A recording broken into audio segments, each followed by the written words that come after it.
हर हर महादेव दोस्तों, स्वागत है आपका आपके अपने पेज ट्रैवलिंग टेम्पल्स पर। इस समय मैं मौजूद हूं उज्जैन नगरी महाकाल में और मेरे पीछे आप देख सकते हैं उज्जैन रेलवे स्टेशन। और थोड़ी देर पहले महाकाल दरबार के दर्शन प्राप्त हुए। यहां से महाकाल ज्योतिर्लिंग की जो दूरी है केवल 2 किलोमीटर है। तो वेल दोस्तों, अभी थोड़ी देर पहले भीमाशंकर ज्योतिर्लिंग के दर्शन प्राप्त हुए। भीमाशंकर ज्योतिर्लिंग को आपको आने के लिए पुणे आना पड़ता है। पुणे से 110 किलोमीटर की दूरी पर स्थित यह ज्योतिर्लिंग है, जो कि 6वें नंबर का ज्योतिर्लिंग, जिसके दर्शन आप जो है आराम से कर सकते हैं। अगर आप लोग बस से यहाँ पे आते हैं तो आपको जो है 185 रुपये लगते हैं, और अगर आप लोग कैब बुक करके आते हैं तो आपको 5000 रुपये देने पड़ते हैं। और बहुत अच्छी तरीके से भीमाशंकर ज्योतिर्लिंग के दर्शन प्राप्त हुए।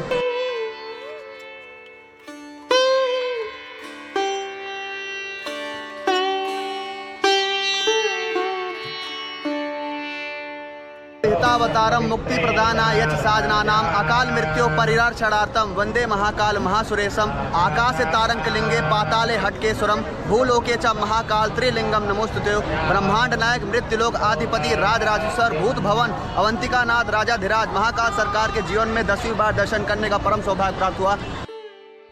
थंबनेल और टाइटल देखकर आज आप समझ गए होंगे कि मैं आप सभी को द्वादश ज्योतिर्लिंगों में 2 सबसे प्रमुख ज्योतिर्लिंग यानी कि महाकाल और भीमाशंकर के ज्योतिर्लिंग के दर्शन हेतु आपको इस वीडियो में सारी जानकारी देने वाला हूं कि आप दर्शन कैसे कर सकते हैं इन 2 ज्योतिर्लिंगों के। तो वीडियो में अंत तक जरूर बने रहें। एक विनम्र अनुरोध है, चैनल पर नए हैं तो जरूर सब्सक्राइब करें।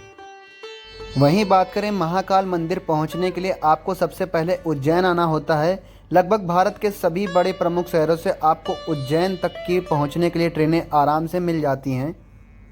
वहीं बात करें अगर आप बाई एयर आना चाहते हैं तो देवी अहिल्याबाई होलकर, जो कि सबसे नज़दीकी एयरपोर्ट है, इंदौर से लगभग उज्जैन 60 किलोमीटर की दूरी पर है। हर हर महादेव दोस्तों, स्वागत है आपका आपके अपने पेज ट्रैवलिंग टेम्पल्स पर। इस समय मैं मौजूद हूं उज्जैन नगरी महाकाल में और मेरे पीछे आप देख सकते हैं उज्जैन रेलवे स्टेशन। और थोड़ी देर पहले महाकाल दरबार के दर्शन प्राप्त हुए। यहां से महाकाल ज्योतिर्लिंग की जो दूरी है केवल 2 किलोमीटर है। और आप भी जो है आप महाकाल जो है दर्शन करना चाहते हो तो आप उज्जैन आ सकते हैं। मैं 19/3/14 पटना इंदौर एक्सप्रेस पकड़ के दोपहर में 12 बजे यहाँ पर उज्जैन पहुँचा था। और अभी जो है बज रहे हैं शाम को 4:30 और मुझे वापस जो है इंदौर पुणे एक्सप्रेस पकड़ के सीधा भीमाशंकर ज्योतिर्लिंग के लिए निकलना है। तो मैं यहाँ पे आया, केवल 4 घंटे के अंदर काल भैरव गढ़ कालिका और महाकाल के दर्शन किया। बहुत अच्छी तरीके से दर्शन प्राप्त हुए। और उज्जैन रेलवे स्टेशन के बिल्कुल ठीक सामने ही आपको जो है टैक्सी और ये रिक्शा मिल जाता है, जिससे आप 50 रुपये देकर आराम से जो है महाकाल मंदिर पहुंच सकते हैं। और सामने ही आपको कई सारे होटल देखने को मिलते हैं, तो कोई दिक्कत नहीं है। आप यहां पर आकर अपना क्लॉक रूम में सामान जमा करा सकते हैं। और आप अपना अगर एक दिन के लिए आते हैं तो आप अपना जो है आराम से महाकाल दरबार के दर्शन करके जा सकते हैं, तो कोई दिक्कत नहीं है। तो अब यहाँ से चलेंगे सीधा पुणे, और पुणे पहुँच के कल सुबह पुणे पहुँचेंगे 8:30 बजे। और वहाँ से फिर आपको लेकर चलेंगे भीमाशंकर ज्योतिर्लिंग और बताऊँगा कि आप सब कैसे महाकाल और भीमाशंकर एक साथ ज्योतिर्लिंग के दर्शन कर सकते हो। तो वीडियो में बने रहें। अगर वीडियो पसंद आ रही हो तो लाइक करिएगा, चैनल पर नए हैं तो सब्सक्राइब करिएगा। हर हर महादेव। उज्जैन रेलवे स्टेशन से महाकाल मंदिर की दूरी लगभग 2 किलोमीटर है। और चलिए अब आपको यहाँ से लेकर चलते हैं उज्जैन महाकाल के दर्शन कराने। मेरे पास यहाँ पर केवल 4 घंटे हैं दर्शन करके वापस उज्जैन आने के लिए। रिक्शा से लगभग 20 से 25 मिनट में आप महाकाल मंदिर के समक्ष पहुँच जाते हैं। यहाँ पे पहुँचने के बाद आपको मैं बताना चाहता हूँ कि ये एकमात्र ऐसा ज्योतिर्लिंग है जहाँ पे आप काफ़ी भक्त यहाँ पर उमड़े हुए देखते हैं। काफ़ी श्रद्धालु यहाँ पर महाकाल के दर्शन करने आते हैं। लेकिन यही एकमात्र ऐसा ज्योतिर्लिंग है जहाँ पे आपको दर्शन मात्र 45 से 50 मिनट के अंदर आपको चाहे जितनी भीड़ हो दर्शन यहाँ पर आपको बहुत आराम से मिल जाता है। तो किसी प्रकार की कोई दिक्कत नहीं होती है। महाकाल मंदिर आप आराम से यहाँ पर आएँ। यहाँ पर मंदिर के अंदर मोबाइल वगैरह नहीं ले जाने दिया जाता है, जो कि मैं आगे आप सभी को बताऊंगा कि जो है मोबाइल आप यहाँ पर कहाँ जमा करा सकते हो, दर्शन आपको किस प्रकार से होते हैं।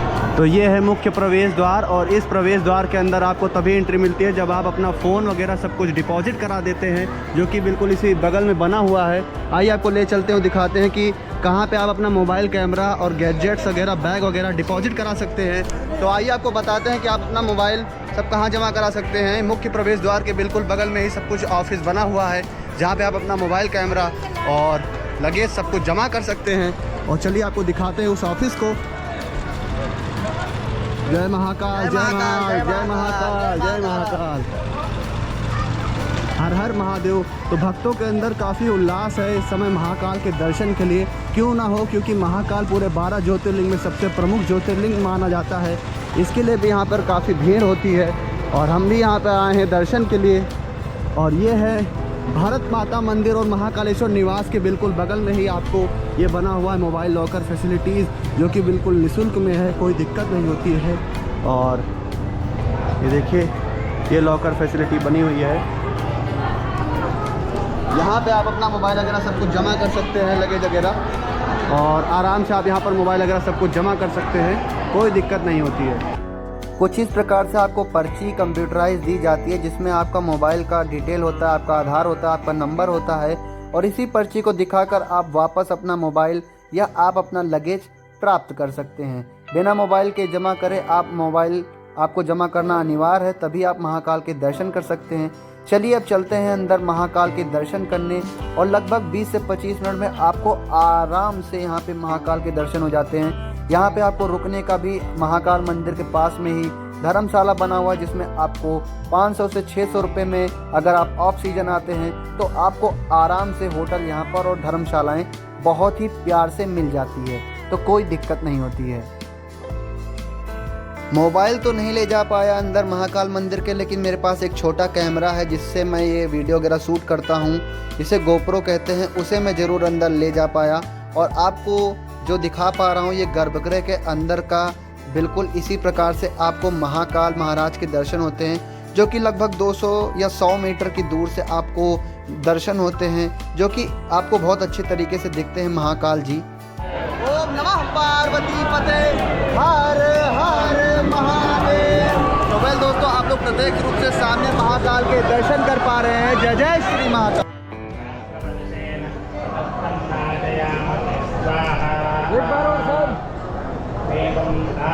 अवंतिकायां विहितावतारं मुक्ति प्रदानाय च साधनानां अकाल मृत्यो परिरार्षणार्थं वंदे महाकाल महासुरेशम आकाशे तारंकलिंगे पाताले हटकेश्वरम भूलोके च महाकाल त्रिलिंगम नमोस्तुते। ब्रह्मांड नायक मृत्युलोक आधिपति राजराजेश्वर भूत भवन अवंतिकानाथ राजाधिराज महाकाल सरकार के जीवन में 10वीं बार दर्शन करने का परम सौभाग्य प्राप्त हुआ। और स्वागत है आपका आपके पेज ट्रैवलिंग टेम्पल्स पर। आज मैं आप सभी को वर्चुअली दर्शन करा पा रहा हूँ श्री महाकाल ज्योतिर्लिंग में। अंदर मोबाइल कैमरा अब अलाउ नहीं है, लेकिन कैसे तैसे मोबाइल अंदर ले आया मैं, और यहाँ पे आपको 10 मिनट में दर्शन हो जाते हैं। आपको बहुत अच्छी तरीके से यहाँ पे हर फैसिलिटी देखने को मिलती है, जिसमें आप अपना मोबाइल कैमरा वगैरह सब कुछ जमा कर सकते हैं, कोई दिक्कत नहीं होती है। तो आप लोग भी यहाँ पर आकर दर्शन कर। तो महाकाल के दर्शन बहुत अच्छी तरीके से 2024 में प्राप्त हुए।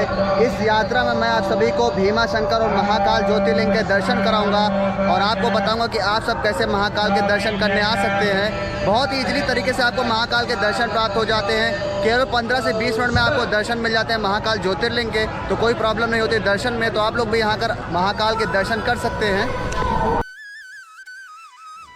12 ज्योतिर्लिंगों में महाकाल की महिमा सबसे अलग है।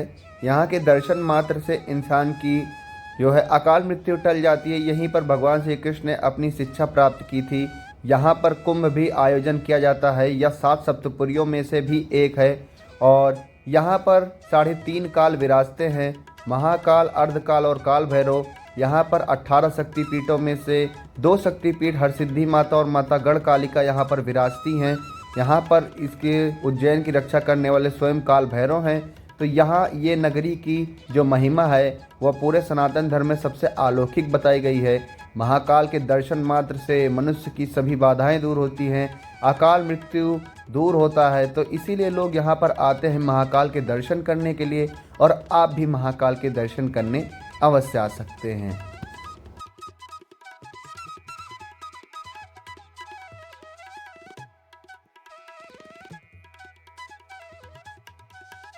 जयकारा वीर बजरंगी, हर हर महादेव, जय महाकाल। तो ये दो दोस्त हमारे मिले हैं महाकाल ज्योतिर्लिंग में। कैसा लगा यहाँ के दर्शन करके? हम तो यहीं के उज्जैन के। अच्छा, उज्जैन के ही रहने वाले? अरे वाह, तब तो बहुत बड़ा सौभाग्य है भाई आपका। मैं भी बनारस का रहने वाला हूँ, बाबा विश्वनाथ। हाँ, बाबा विश्वनाथ, काशी विश्वनाथ। अरे वाह, तो ये लोग भी बाबा विश्वनाथ। कैसा लगा वहाँ के दर्शन? बहुत बढ़िया लगा, बहुत बढ़िया लगा दर्शन का। तो बाबा विश्वनाथ का भी दर्शन लोगों ने किया, बहुत कह रहे हैं बहुत अच्छा लगा वहाँ के दर्शन करके। और महाकाल का आप देखिए डेवलपमेंट चालू है, बहुत तेज़ी से तीव्र गति से महाकाल का विकास किया जा रहा है, और अभी लंबा कॉरिडोर बनाया जाएगा इसका। और आप लोग देख सकते हैं और बहुत बढ़िया तरीके से यहाँ के दर्शन प्राप्त हुए। हर हर महादेव।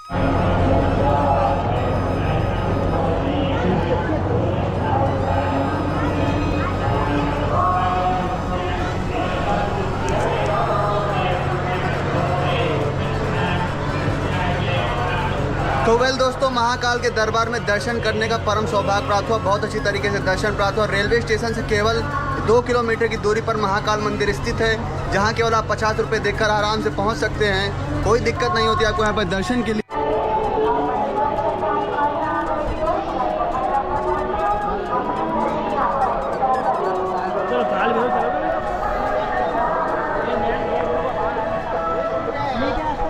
तो जस्ट महाकाल के दर्शन करके अभी बाहर आया हूँ और 20 मिनट के अंदर महाकाल ज्योतिर्लिंग के दर्शन प्राप्त हो गए। जूता चप्पल, मोबाइल, लगेज सब कुछ का काउंटर बना हुआ है। आप जो है अपना सामान अगर लाते हैं यहाँ पर तो आप अपना डिपॉजिट करा सकते हैं। और ये महाकाल ज्योतिर्लिंग की जो लाइन की व्यवस्था है, यहाँ से प्रवेश करते हैं, कोई दिक्कत नहीं होती है आपको। आप आराम से दर्शन कर सकते हैं। महाकाल के दर्शन करने के बाद जैसे ही मैं बाहर निकला तैसे मुझे अहमदाबाद के कुछ दोस्त मिल गए जो कि मुझे खाने का निमंत्रण दिया और उसे मैंने स्वीकार कर उनके साथ में खाना खाने के लिए मैं उज्जैन में किसी अच्छे होटल ढूंढने लगा। और बहुत बड़ा सौभाग्य था कि महाकाल के दर्शन हुए बहुत अच्छे तरीके से। वहीं बात करें कि अगर आप यहाँ पर आते हैं तो आप और क्या क्या दर्शन कर सकते हैं, तो आगे मैं आपको वीडियो में बताऊँगा कि आप यहाँ पर और कौन कौन से पवित्र प्रमुख तीर्थ के दर्शन कर सकते हैं।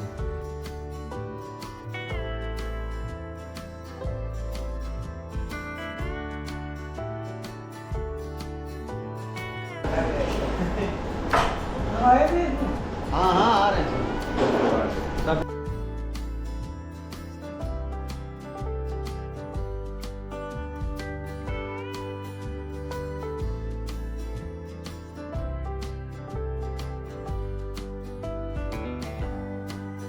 क्या नाम है आपका? और आपका? और आपका? प्रकाश। तो हमें प्रकाश भाई लोग मिल चुके हैं जो कि हमारे दोस्त हैं, जो कि महाकाल के दर्शन करने आए हैं। और अभी हम लोग थोड़ी देर पहले देखिए खाना खाए और दर्शन हुआ महाकाल के। कैसा दर्शन हुआ महाकाल का? बढ़िया दर्शन हुआ। आपका कैसा? एकदम बढ़िया। एकदम बढ़िया। तो जय जय श्री महाकाल, हर हर महादेव।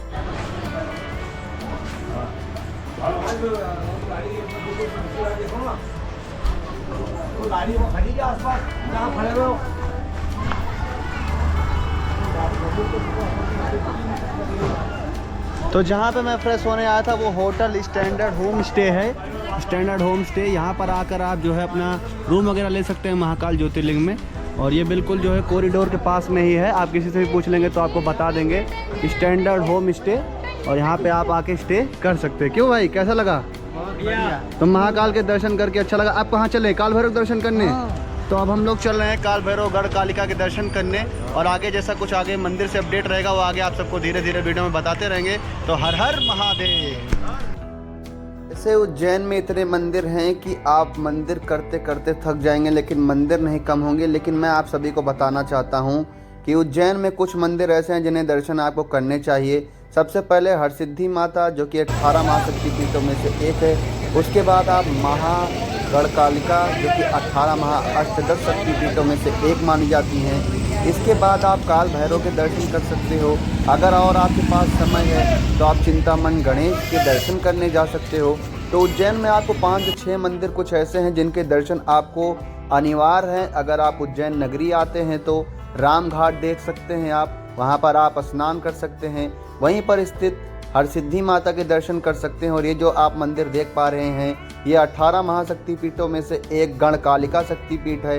काफ़ी भक्त उज्जैन आते हैं, उन्हें ये नहीं पता होता है कि उज्जैन में 2 महाअष्टदश शक्तिपीठ भी हैं जो आप सामने प्रत्यक्ष रूप से दर्शन कर पा रहे हैं। ये उन्हीं में माँ गणकालिका शक्तिपीठ है जिसे 18 महाशक्तिपीठों में प्रमुख स्थान दिया गया है। तो उज्जैन आते हैं तो यहाँ के दर्शन आप अवश्य जरूर करें। बिना आप इनके दर्शन के यहाँ उज्जैन नगरी से मत जाएं खाली हाथ। आप माँ के दर्शन अवश्य करें यहाँ पर आते हैं तो।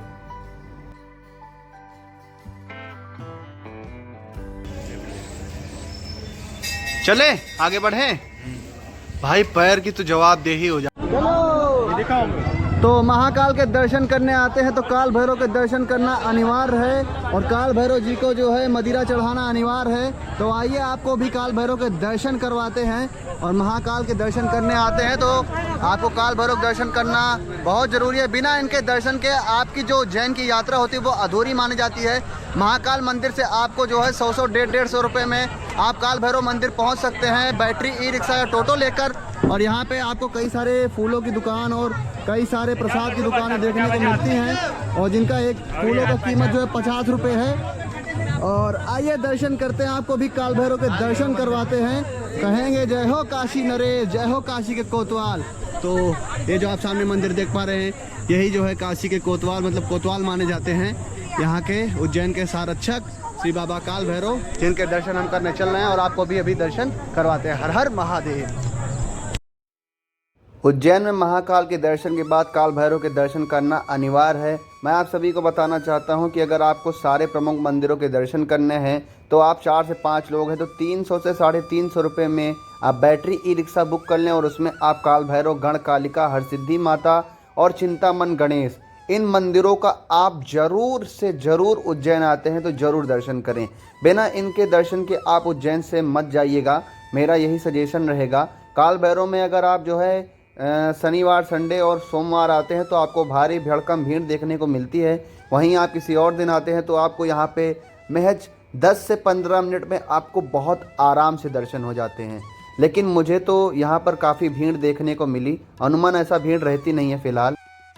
आप यकीन मानिए मैंने 4.5 घंटे में उज्जैन, गणकालिका और काल भैरव के दर्शन करके मैं उज्जैन रेलवे स्टेशन के समक्ष पहुँच चुका हूँ और बता रहा हूँ कि 22/944 इंदौर दौंद एक्सप्रेस पकड़ के अब मैं यहाँ से पुणे निकलने वाला हूँ।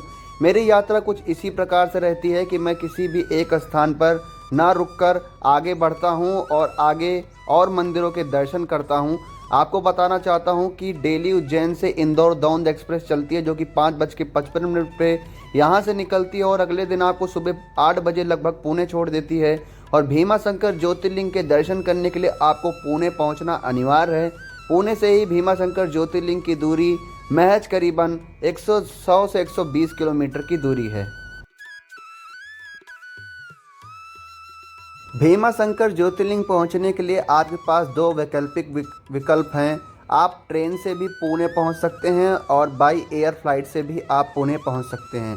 पुणे के लिए आपको बड़े बड़े प्रमुख शहरों से ट्रेनें बड़े आराम से देखने को मिल जाती है। पुणे पहुंच के अब मुझे यहां पे अपना लगेज वापस क्लॉक रूम में जमा करना था और आराम से यहीं पर फ्रेश होकर वेटिंग रूम में सीधा निकलना था भीमा शंकर ज्योतिर्लिंग पे। यानी कि आज के दिन भी मेरे पास लगभग 14 घंटे थे। मुझे वापस ही आज पुणे आना था। आज ही मेरी ट्रेन थी तिरुवनंतपुरम की। पुणे रेलवे स्टेशन के बाहर आते ही आपको रिक्शा और सिटी बस देखने को मिलती है जो आपको चिंचवाड़ा या संभाजी नगर बस स्टैंड छोड़ती है। संभाजी नगर बस स्टैंड से ही आपको भीमा शंकर ज्योतिर्लिंग की बस मिलती है जो कि नियमित रूप से सुबह 5 बजे से पहली बस चालू होती है भीमा शंकर की और पूरा दिन चलती रहती है। तो आपको पुणे रेलवे स्टेशन आना है और पुणे रेलवे स्टेशन से आपको संभाजी नगर बस स्टैंड जाना है या चिंचवाड़ा बस स्टैंड जाना है। वहीं से आपको भीमा शंकर ज्योतिर्लिंग की बस देखने को मिलती है। तो बहुत ही आराम से आप भीमा शंकर ज्योतिर्लिंग लगभग 14 से 15 घंटे में आप करके पुणे वापस आ सकते हैं। आपको बस मेक श्योर कि आप सुबह सुबह यहाँ पर आ जाएं और पहली बस भीमा शंकर की आप पकड़कर सीधा भीमा शंकर ज्योतिर्लिंग जा सकते हैं। भीमा शंकर ज्योतिर्लिंग जाने के लिए आपको बहुत आराम से तुरंत बस मिल जाती है, जैसा कि मुझे मिल गई। देखिए आप दोस्तों, भीमा शंकर जाने के लिए हमको संभाजी नगर बस स्टैंड से बस मिल गई है और लगभग जो है एक व्यक्ति का 185 रुपये है भीमा शंकर जाने का।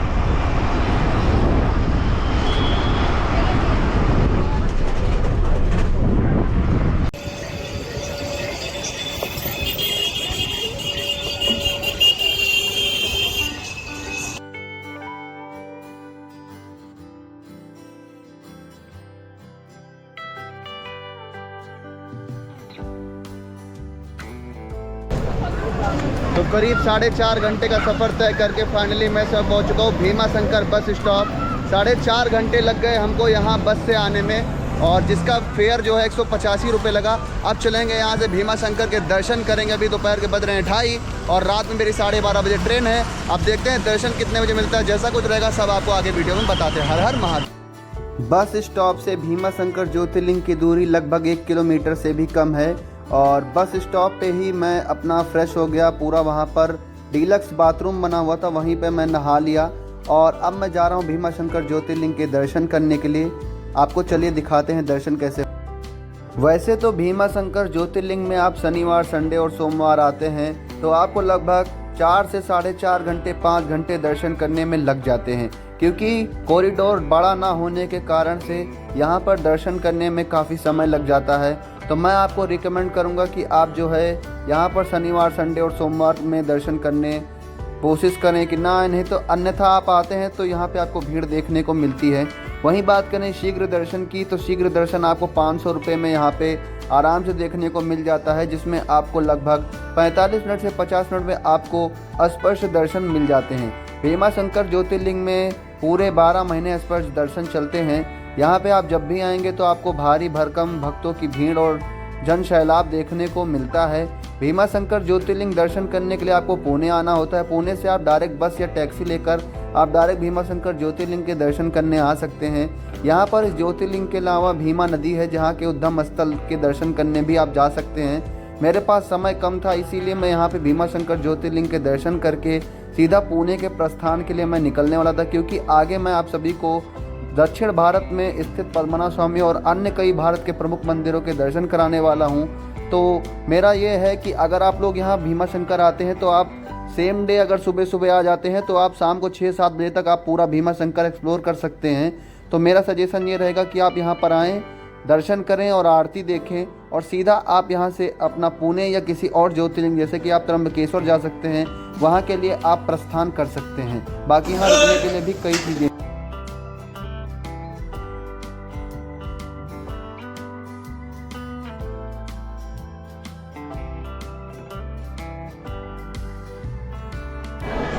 तो वेल दोस्तों, अभी थोड़ी देर पहले भीमा शंकर ज्योतिर्लिंग के दर्शन प्राप्त हुए। भीमा शंकर ज्योतिर्लिंग को आपको आने के लिए पुणे आना पड़ता है। पुणे से 110 किलोमीटर की दूरी पर स्थित यह ज्योतिर्लिंग है, जो कि 6वें नंबर का ज्योतिर्लिंग, जिसके दर्शन आप जो है आराम से कर सकते हैं। अगर आप लोग बस से यहाँ पे आते हैं तो आपको जो है 185 रुपये लगते हैं और अगर आप लोग कैब बुक करके आते हैं तो आपको 5000 रुपये देने पड़ते हैं। और बहुत अच्छी तरीके से भीमा शंकर ज्योतिर्लिंग के दर्शन प्राप्त हुए। कोई दिक्कत नहीं होती, आप आराम से यहाँ तक आ सकते हैं। कोई अगर आपको डायरेक्ट भीमा शंकर की बस नहीं मिलती तो आप मंचर तक बस ले सकते हैं और मंचर से फिर आप जो है घोड़ेगांव और डायरेक्ट यहाँ तक पहुँच सकते हैं कैब लेके। तो कोई दिक्कत नहीं होती है, आराम से आपको दर्शन हो जाते हैं। अगर पुणे से भीमा शंकर की आपको बस नहीं मिलती है तो आप मंचर की बस लें। जो भी बस नासिक जा रही होगी वह बीच में मंचर एक जगह पड़ता है, वह मंचर ज़रूर पड़ता है। आप मंचर तक की बस ले सकते हैं और मंचर से आप घोड़ेगांव होते हुए भीमा शंकर पहुँच सकते हैं।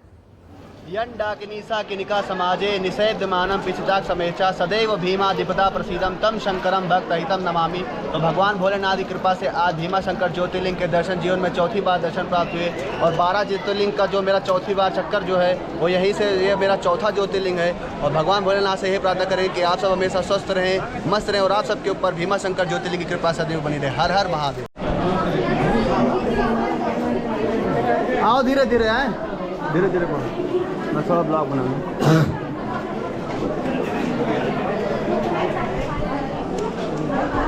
तो वेल दोस्तों, बहुत अच्छी तरीके से भीमा शंकर ज्योतिर्लिंग के दर्शन प्राप्त हुए। अगर आप लोग यहाँ पर दर्शन करने आते हैं तो आप लोग वीकेंड का अवॉइड करें। सैटरडे, संडे और मंडे यहाँ पे काफ़ी भीड़ होती है, तो उस हिसाब से आप अपना प्लान बना सकते हैं। दर्शन में आपको करीबन 3 से 4 घंटे लग जाते हैं और कहने का मतलब यह है कि आप बिना वीकेंड्स के आएँ, आप जो है ट्यूसडे आएँ, थर्सडे आएँ, फ्राइडे आएँ। वीकेंड्स में आते तो आपको करीबन 4 से 5 घंटे दर्शन करने को लग जाते हैं और काफ़ी भारी कतार लगी हुई है भक्तों की। ओम नमः पार्वती पते हर हर महादेव। तो वेल दोस्तों, दर्शन होके अब मैं भीमा शंकर से निकल रहा हूँ पुणे के लिए और चलिए देखते हैं पुणे के लिए हमें क्या मिलता है, यहाँ से बस कितने बजे मिलती है। जैसा कुछ रहेगा आगे आप सबको वीडियो में बताएंगे। वीडियो पसंद आ रही हो तो लाइक करिएगा, चैनल पर नए हैं तो सब्सक्राइब करिएगा। तो ये है मार्केट एरिया कुछ भीमा शंकर का और ये कुछ खाने पीने का यहाँ पे आपको मिल जाएगा, कोई दिक्कत नहीं होती है, आप आराम से यहाँ पे कुछ खा पी सकते हैं, पाव भाजी वगैरह। भीमा शंकर ज्योतिर्लिंग से पुणे जाने के लिए आपको लास्ट बस लगभग 7 बजे देखने को मिलती है। अगर आप बस नहीं पाते हैं तो आप किसी भी प्रकार से मंचर पहुंच जाएं। मंचर से आपको जो भी बस नासिक हाईवे से पुणे की ओर जा रही होगी वो भी आपको देखने को मिलती है। तो इसका मतलब ये है कि अगर आप भीमा शंकर हैं और अगर आपको पुणे पहुंचना है तो अगर आप जो है बस नहीं पा रहे हैं तो आपको मंचर पहुंचना है। मंचर से आपको पुणे तक के लिए आराम से साधन, प्राइवेट साधन, सिटी बस और आपको सभी प्रकार की टैक्सी सुविधा सब कुछ आपको मंचर से देखने को मिल जाती है। तो इसका मतलब यही है कि अगर आपको पुणे या पुणे से भीमा शंकर है, भीमा शंकर से पुणे की बस नहीं मिलती तो आपको मंचर पहुंचना अनिवार्य है और मंचर से आपको सारी सुविधाएं देखने को मिल जाती हैं। तो मेक श्योर कि आप अगर ना पा रहे हैं कुछ भी साधन तो आप पहुंच सकते हैं मंचर। हर हर महादेव।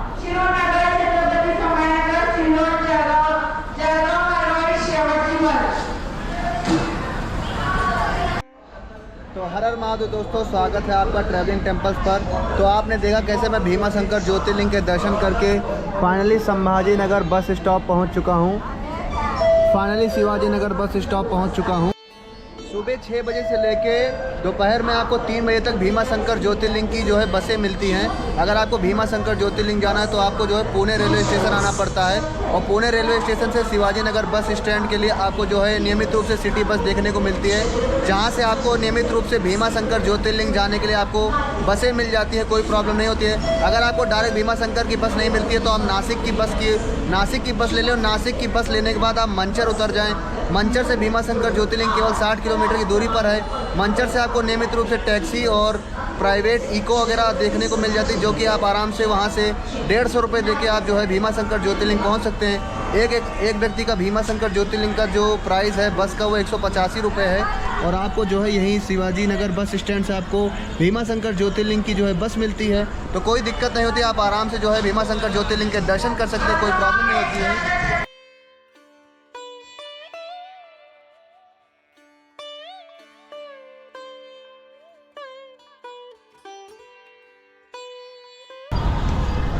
तो वेल दोस्तों, इस समय मैं पहुंच चुका हूं पुणे जंक्शन। भीमा शंकर और महाकाल ज्योतिर्लिंग के दर्शन करके फाइनली पहुंच चुका हूं पुणे जंक्शन के लिए। और ये जो वीडियो था वो यहीं तक था। उम्मीद करते हैं आप सबको वीडियो पसंद आई हो तो लाइक करिएगा, चैनल पर नए हैं तो सब्सक्राइब करिएगा।